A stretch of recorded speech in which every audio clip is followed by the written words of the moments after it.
Of the mournful, sober-suited night, when the faint moon yet lingering in her wane, and veiled in clouds with pale, uncertain light, hangs over the waters of the restless main. In deep depression sunk, the enfeebled mind will to the deaf-cold elements complain, and tell the embosomed grief, however vain, to sullen surges in the viewless wind. Though no repose on thy dark breast I find, I still enjoy thee, cheerless as thou art, for in thy quiet gloom the exhausted heart is calm, though wretched, hopeless yet resigned, while to the winds and waves its sorrows given may reach, though lost on earth, the ear of heaven. Huh? Lovely, you could have just told me you were there instead of letting me go on and on with the whole damn poem. I'm not trying to be intellectual or anything. I just comprehend the poems easier when I say them out loud. But if you want to rest, I can definitely just read silently, or... You want me to keep reading out loud? My voice isn't nice to relax to. Do you hear my voice? All right, fine. If you like it, I'm just not going to question it. Well, I'm just reading through different poems right now. I found a book of poems I used to read buried in my stuff, and now that I've found it again, I'm just revisiting some of the pieces and remembering them again. Mainly just nice and comfy. Hope that's all right with you. I'm glad. Now, come here. Comfy? Good. So am I. Oh, now, where was I?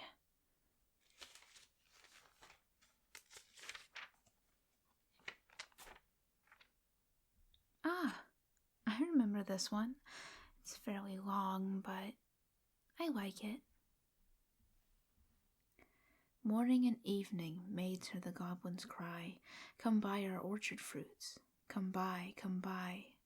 Apples and quinces, lemons and oranges, plump unpecked cherries, melons and raspberries, bloom-down-cheeked peaches, swart-headed mulberries, wild freeborn cranberries, crab-apples, dewberries, pineapples, blackberries, apricots, strawberries, all ripe together in summer weather, morns that pass by, fair eves that fly, come buy, come buy.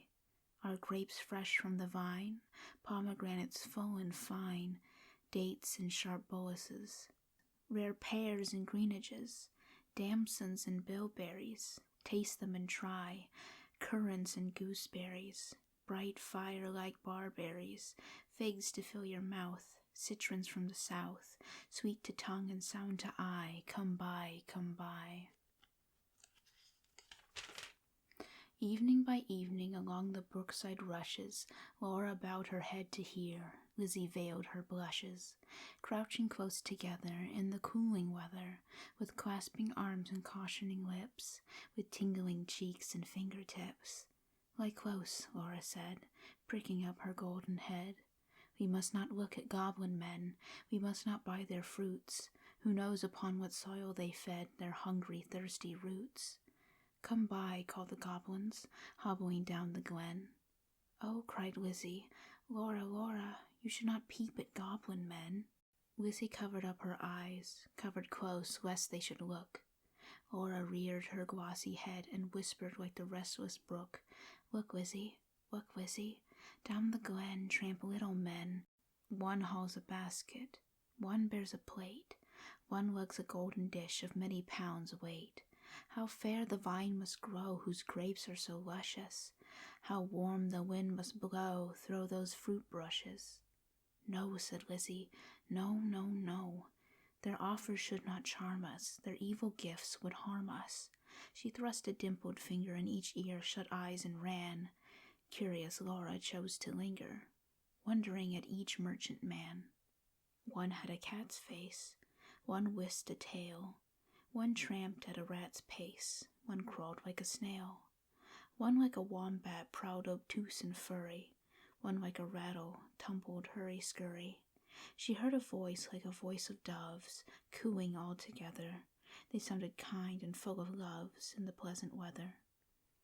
Laura stretched her gleaming neck like a rush-embedded swan, like a lily from the beck, like a moonlit popular branch, like a vessel at the launch, when its last restraint is gone. Backwards up the mossy glen turned and trooped the goblin men with their shrill repeated cry, "Come by, come by." When they reached where Laura was, they stood stock still upon the moss, leering at each other, brother with queer brother, signaling each other, brother with sly brother. One set his basket down, one reared his plate, one began to weave a crown of tendrils, leaves, and rough nuts brown. Men sell not such in any town. One heaved the golden weight of dish and fruit to offer her. Come by, was still their cry. Laura stared but did not stir, longed but had no money. The whist-tailed merchant bade her taste in tones as smooth as honey. The rat-face purred, the cat-face spoke a word of welcome, and the snail-paced even was heard. One parrot-voiced and jolly cried, "Pretty goblin still for pretty Polly." One whistled like a bird. But sweet-toothed Laura spoke in haste. "Good folk, I have no coin to take or to purloin. I have no copper in my purse, I have no silver either, and all my gold is on the firth that shakes in windy weather above the rusty heather." "You have much gold upon your head," they answered all together. "Buy from us with a golden curl." She clipped a precious golden lock, she dropped a tear more rare than pearl, then sucked their fruit globes fair or red, sweeter than honey from the rock, stronger than man rejoicing wine. Clearer than water flowed that juice. She never tasted such before. How should it coy with length of use? She sucked and sucked and sucked the more fruits which that unknown orchard bore. She sucked until her lips were sore, then flung the emptied rinds away, but gathered up one kernel stone and knew not it was night or day, as she turned home alone. Lizzie met her at the gate, full of wise upbraidings. "Dear, you should not stay so late. Twilight is not good for maidens. Should not loiter in the glen in the haunts of goblin men. Do you not remember Jeanie, how she met them in the moonlight, took their gifts both choice and many, ate their fruits and wore their flowers, plucked from bowers where summer ripens at all hours? But ever in the noonlight she pined and pined away, sought them by night and day, found them no more, but dwindled and grew gray, then fell with the first snow. While to this day no grass will grow where she lies low, I planted daisies there a year ago that never blow. You should not loiter so." "Nay, hush," said Laura. "Nay, hush, my sister. I ate and ate my fill, yet my mouth waters still. Tomorrow night I will buy more," and kissed her. "Have done with sorrow, I'll bring you plums tomorrow, fresh on their mother twigs, cherries worth getting. You cannot think what figs my teeth have met in, what melons icy cold, piled on a dish of gold, too huge for me to hold.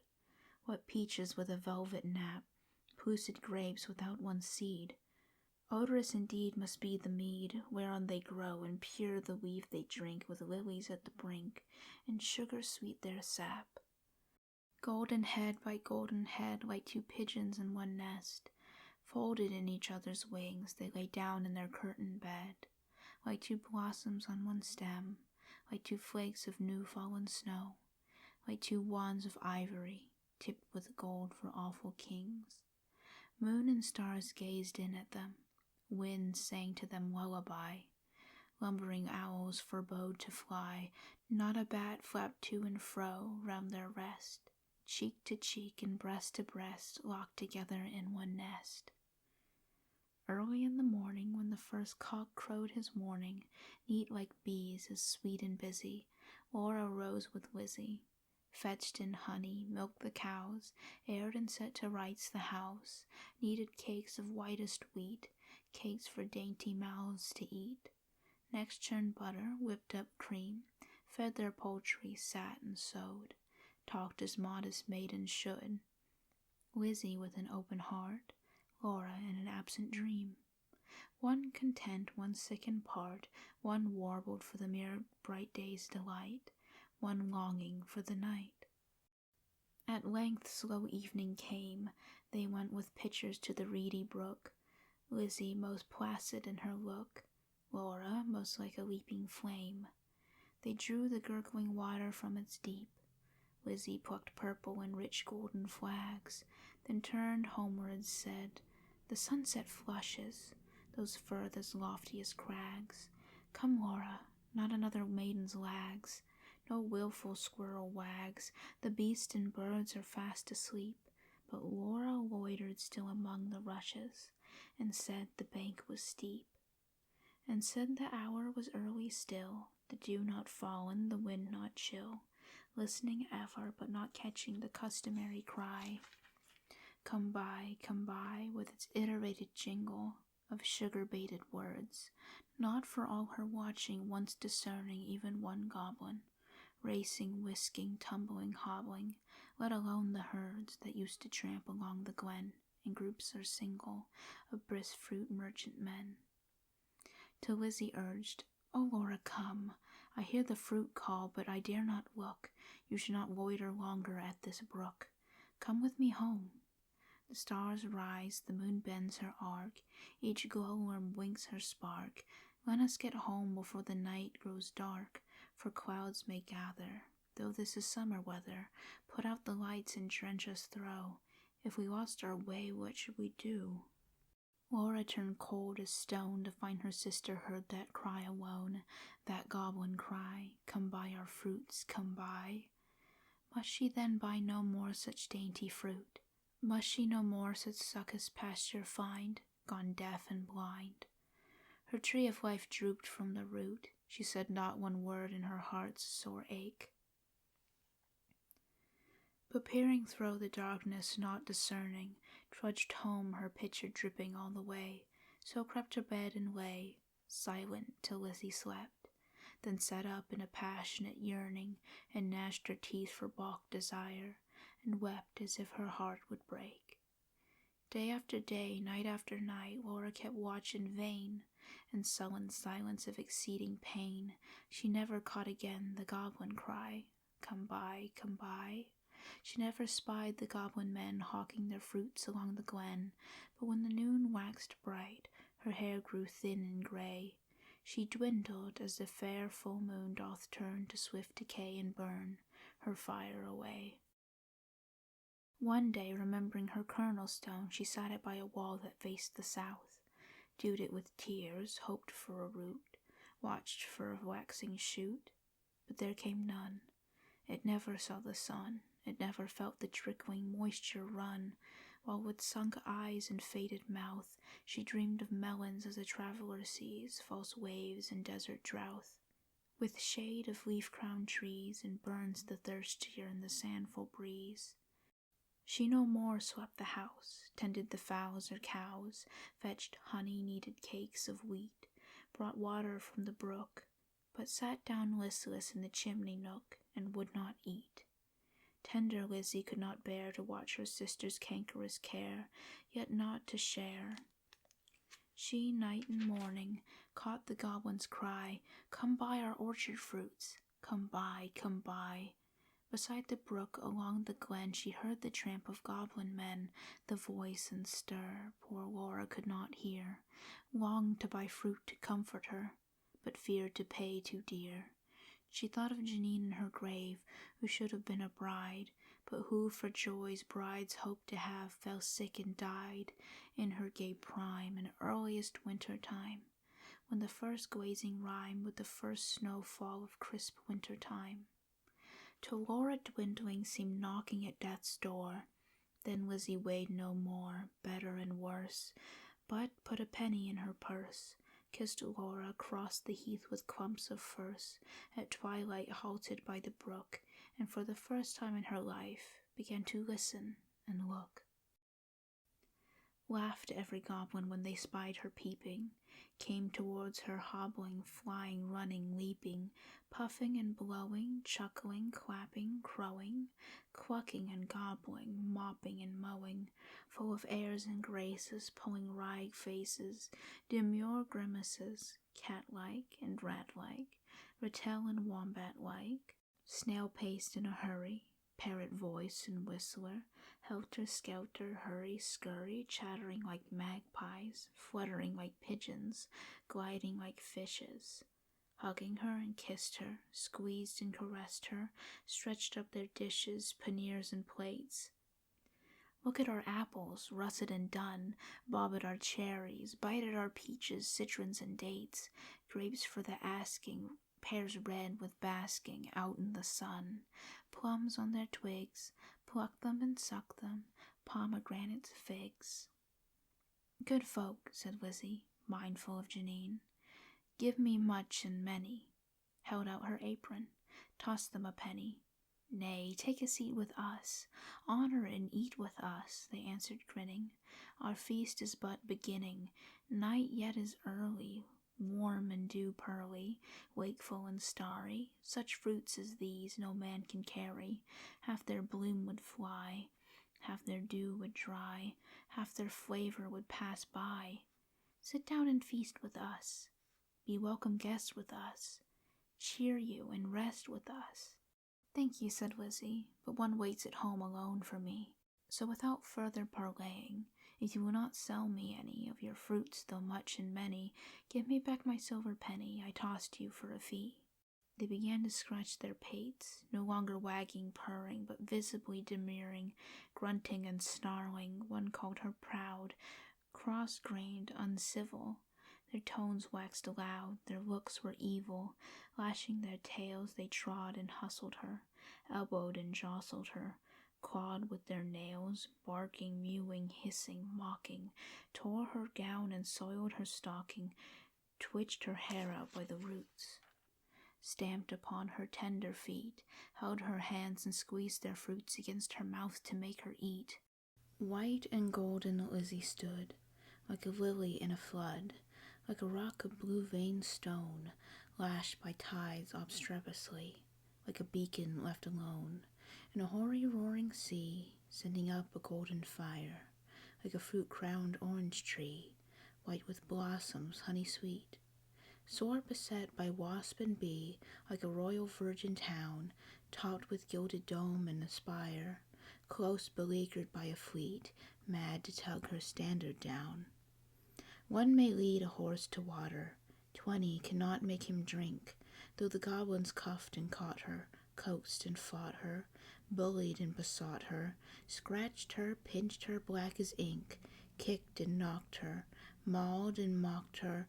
Lizzie uttered not a word, would not open lip from lip, lest they should cram a mouthful in, but laughed in heart to feel the drip of juice that syruped all her face, and lodged in dimples of her chin, and streaked her neck, which quaked like curd. At last the evil people, worn out by her resistance, flung back her penny, kicked their fruit, along whichever road they took, not leaving root or stone or shoot. Some withered into the ground, some dived into the brook, with ring and ripple. Some scuttled on the gale without a sound, some vanished in the distance. And a smart ache tingle, Lizzie went her way, knew not was it night or day, sprang up the bank, tore through the ferts, threaded copse and dingle, and heard her penny jingle, bouncing in her purse. Its bounce was music to her ear. She ran and ran, as if she feared some goblin man dogged her with gibe or curse, or something worse. But not one goblin scurried after, nor was she pricked by fear. The kind heart made her windy paced, that urged her home quite out of breath with haste and inward laughter. She cried, "Laura," up the garden, "did you miss me? Come and kiss me. Never mind my bruises, hug me, kiss me, suck my juices, squeeze from goblin fruits for you. Goblin pulp and goblin dew, eat me, drink me, love me. Laura, make much of me. For your sake I have braved the glen and had to do with goblin merchantmen." Laura started from her chair, flung her arms up in the air, clutched her hair. Lizzie, Lizzie, have you tasted for my sake the fruit forbidden? Must your light like mine be hidden, your young life like mine be wasted, undone in mine undoing, and ruined in my ruin? Thirsty, cankered, goblin-ridden, she clung about her sister, kissed and kissed and kissed her. Tears once again refreshed her shrunken eyes, dropping like rain after long sultry drouth. Shaking with aguished fear and pain, she kissed and kissed her with a hungry mouth. Her lips began to scorch, that juice was wormwood to her tongue. She loathed the feast. Writhing as one possessed, she leaped and sung, rent all her robe and wrung her hands in lamentable haste, and beat her breast. Her locks streamed like the torch borne by a racer at full speed, or like the mane of horses in their flight, or like an eagle when she stems the light, straight toward the sun, or like a caged thing freed, or like a flying flag when armies run. Swift fire spread through her veins, knocked at her heart, met the fire smoldering there and overbore its lesser flame. She gorged on bitterness without a name. Ah, fool, to choose such part of soul-consuming care. Sense failed in the mortal strife, like the watchtower of a town, which an earthquake shatters down. Like a lightning-stricken mast, like a wind-uprooted tree, spun about like a foam-topped waterspout, cast down headlong in the sea. She fell at last, pleasure past and anguish past. Is it death, or is it life? Life out of death. That night long, Lizzie watched by her, counted her pulse's flagging stir, felt for her breath, held water to her lips and cooled her face with tears and fanning leaves. But when the first birds chirped about their eaves and early reapers plodded to the place of golden sheaves and dew-wet grass, bowed in the morning winds so brisk to pass, and new buds with new day opened of cup-like lilies on the stream, Laura awoke as from a dream, laughed in the innocent old way, hugged Lizzie but not twice or thrice. Her gleaming locks showed not one thread of gray. Her breath was sweet as May, and light danced in her eyes. Days, weeks, months, years afterward, when both were wives, with children of their own, their mother hearts beset with fears, their lives bound up in tender lives, Laura would call the little ones and tell them of her early prime, those pleasant days long gone of not returning time. Would talk about the haunted glen, the wicked quaint fruit merchant men, their fruits like honey to the throat, but poison in the blood. Men sell not such in any town. Would tell them how her sister stood in deadly peril to do her good, and win the fiery antidote. Then joining hands to little hands would bid them cling together, for there is no friend like a sister in calm or stormy weather. To cheer one on the tedious way, to fetch one if one goes astray, to lift one if one totters down, to strengthen whilst one stands. Just as long as ever. But I suppose most people don't read the thing out loud. Let me find a nicer poem.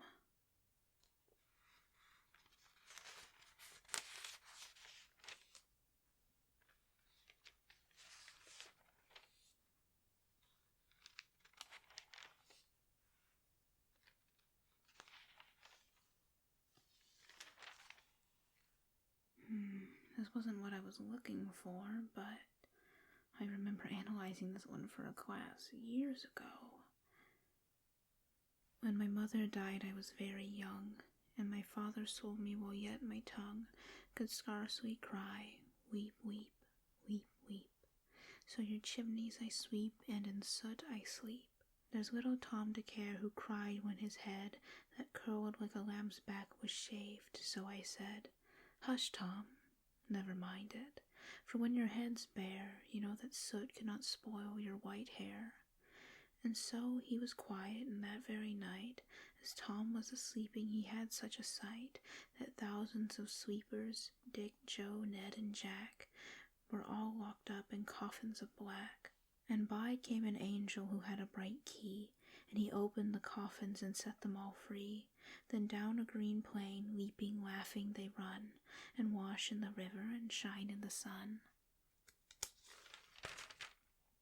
Then naked and white, all their bags left behind, they rise upon clouds and sport in the wind.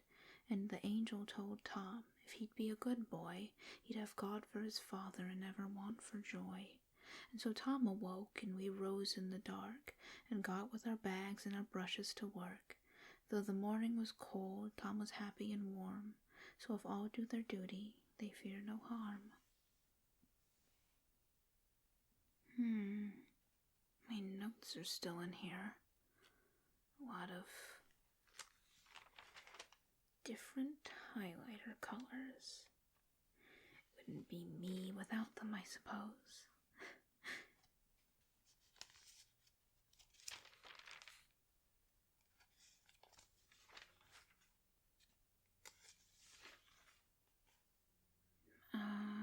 Maybe something with lighter content.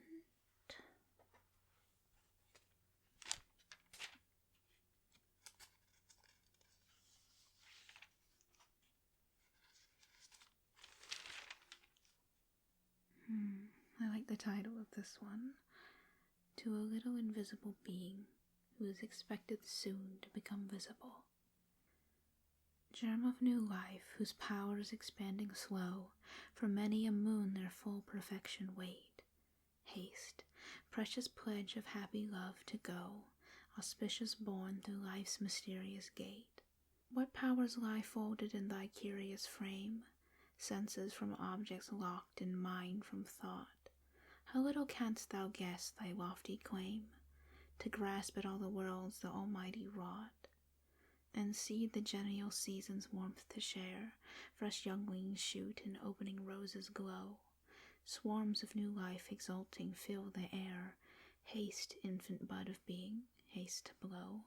For thee the nurse prepares her lulling songs, the eager matrons count the lingering day, but far the most thy ancient parent longs, on thy soft cheek a mother's kiss to lay.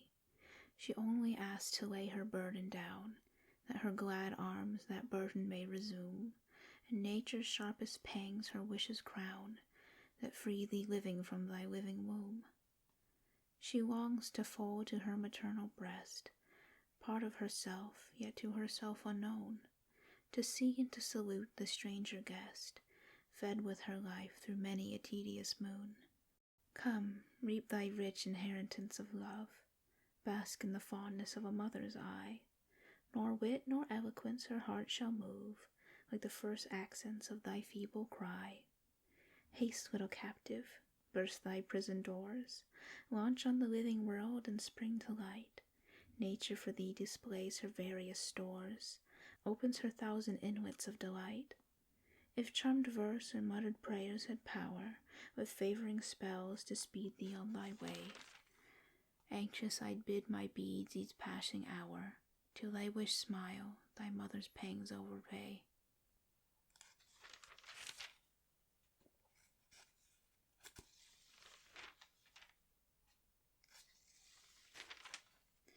It's just unfortunate that all of the poems that draw my eye are usually somber, or not particularly nice topics, but that's my style.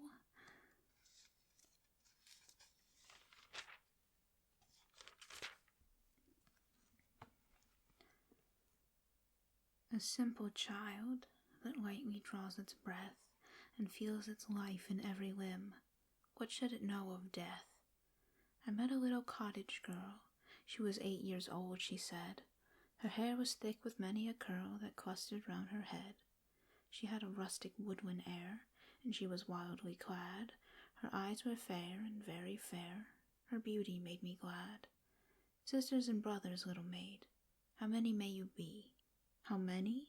7 in all, she said, and wondering looked at me. And where are they, I pray you tell? She answered, 7 are we, and 2 of us at Conway dwell, and 2 are gone to sea. 2 of us in the churchyard lie, my sister and my brother. In the churchyard cottage I dwell near them with my mother. You say that 2 are at Conway dwell, and 2 are gone to sea, yet ye are 7, I pray you tell, sweet maid, how this may be. Then did the little maid reply, 7 boys and girls are we.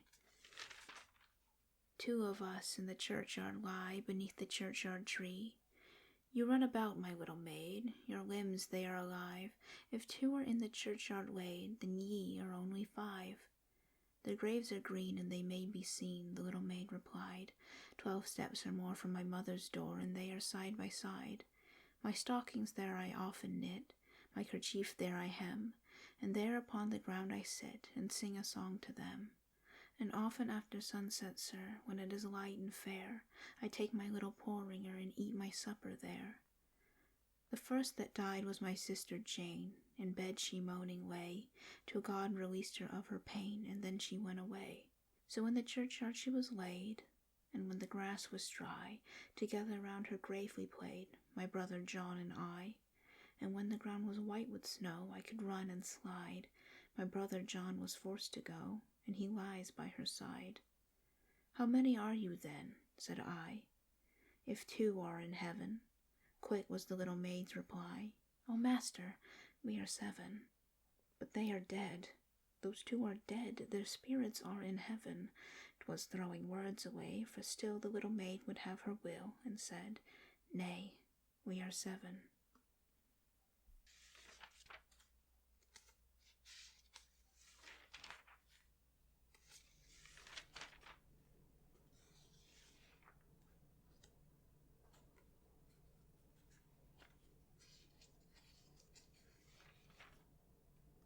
The curtains were half drawn, the floor was swept, and strewn with rushes, rosemary, and may lay thick upon the bed on which I lay, for through the lattice ivy shadows crept. He leaned above me, thinking that I slept, and could not hear him, but I heard him say, poor child, and as he turned away came a deep silence, and I knew he wept.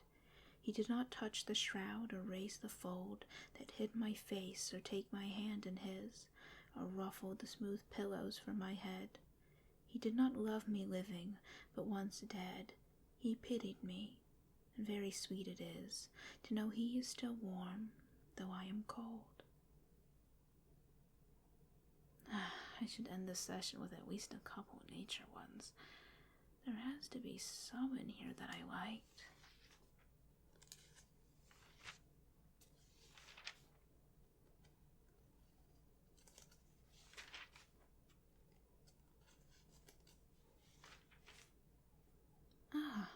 Here they are. When beech and buds begin to swell, in woods the bluebirds warble low, the yellow violet's modest bell peeps from last year's leaves below. Ere russet fields their green resume, sweet flower I love in forest bare, to meet thee when thy faint perfume alone is in the virgin air. Of all her train the hands of spring first plant thee in the watery mold, and I have seen thee blossoming beside the snow-bank's edges cold. Thy parent sun who bade thee view pale skies and chilling moisture sip, has bathed thee in his own bright hue, and streaked with jet thy glowing tip. Yet slight thy form and low thy seat, and earthward bent thy gentle eye, unapt the passing view to meet, when loftier flowers are flaunting nigh. Oft in the sunless April day thy early smile has stayed my walk, but midst the gorgeous blooms of May I pass thee on thy humble stalk. So they who climb to wealth forget the friends and darker fortunes tried. I copied them, but I regret that I should ape the ways of pride. And when again the genial hour awakes the painted tribes of light, I'll not overlook the modest flower that made the woods of April bright.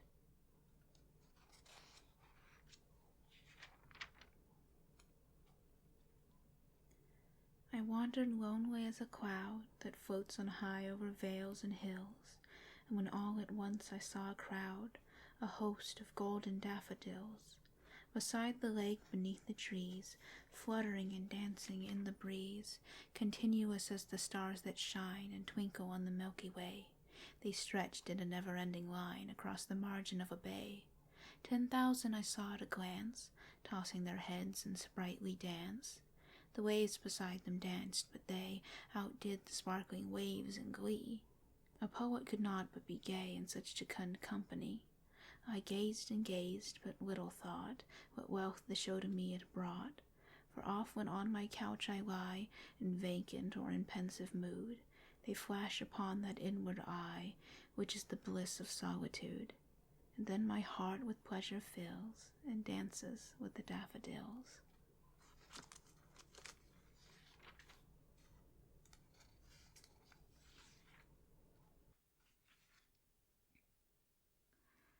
My life had stood, a loaded gun, in corners till a day. The owner passed, identified, and carried me away. And now we roam in sovereign woods, and now we hunt the doe. And every time I speak for him, the mountains straight reply. And do I smile such cordial light upon the valley glow? It is as a Vesuvian face had let its pleasure through. And when at night, our good day done, I guard my master's head, 'tis better than the eider duck's deep pillow to have shared. To foe of his, I'm deadly foe, none stir the second time, on whom I lay a yellow eye, or an emphatic thumb. Though I than he may longer live, he longer must than I, for I have but the power to kill, without the power to die.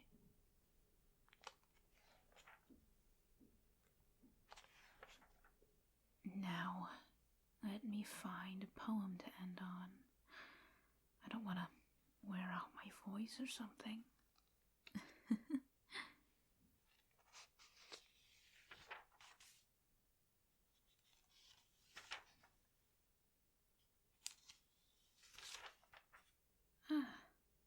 This one is good to end on. To him who in the love of nature holds communion with her visible forms, she speaks a various language for his gayer hours. She has a voice of gladness and a smile, an eloquence of beauty, and she glides into his darker musings with a mild and healing sympathy that steals away their sharpness ere he is aware, when thoughts of the last bitter hour come like a blight over thy spirit, and sad images of the stern agony enshroud and pall, and breathless darkness in the narrow house make thee to shudder and grow sick at heart. Go forth under the open sky and list to nature's teachings, while from all around earth in her waters, the depths of air, comes a still voice. Yet a few days in thee the all-beholding sun shall see no more in all his course, nor yet in the cold ground where thy pale form was laid with many tears, nor in the embrace of ocean shall exist thy image. Earth that nourished thee shall claim thy growth to be resolved to earth again, and lost each human trace, surrendering up thine individual being, shalt thou go, to mix forever with the elements, to be a brother to the insensible rock, and to the sluggish clod which the rude swain turns with his share and treads upon. The oak shall send his roots abroad and pierce thy mold, yet not to thine eternal resting place shalt thou retire alone, nor couldst thou wish couch more magnificent. Thou shalt lie down with patriarchs of the infant world, with kings, the powerful of the earth, the wise, the good, fair forms and hoary seekers of ages past, all in one mighty sculpture. The hills rock-ribbed and ancient as the sun, the vales stretching in pensive quietness between, the venerable woods, the rivers that move in majesty, and the complaining brooks that make the meadows green, and pour all around, old ocean's gray and melancholy waste, are but the solemn decorations all of the great tomb of man. The golden sun, the planets, all the infinite host of heaven, are shining on the sad abodes of death. Though the still lapse of ages, all that tread the globe are but a handful to the tribes that slumber in its bosom. Take the wings of morning, the Bacarn desert pierce, or lose thyself in the continuous woods where rolls the Oregon and hears no sound, save his own dashings, yet the dead are there, and millions in those solitudes since first the flight of years began have laid them down in their last sleep. The dead reign there alone. So shalt thou rest, and what if thou withdraw, unheeded by the living, and no friend take note of thy departure? All that breathe will share thy destiny. The gay will laugh when thou art gone, and solemn brood of care plod on, and each one as before will chase his favorite phantom. Yet all these shall leave their mirth and their employments, and shall come and make their bed with thee. As the long train of ages glide away, the sons of men, the youth in life's green spring, and he who goes in the full strength of years, matron and maid, and the sweet babe, and the gray-headed man, shall one by one be gathered to thy side, by those who in their turn shall follow them. So live, that when thy summons comes to join the innumerable caravan that moves to that mysterious realm, while each shall take his chamber in the silent halls of death, thou go not like the quarry slave at night, scourged to his dungeon, but, sustained and soothed, by an unfaltering trust, approach thy grave, like one who wraps the drapery of his couch about him, and lies down to pleasant dreams.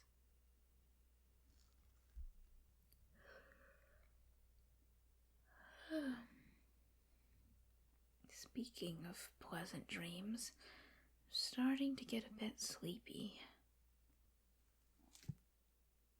I think I'll just close my eyes for a moment. Yeah, that sounds like a good plan.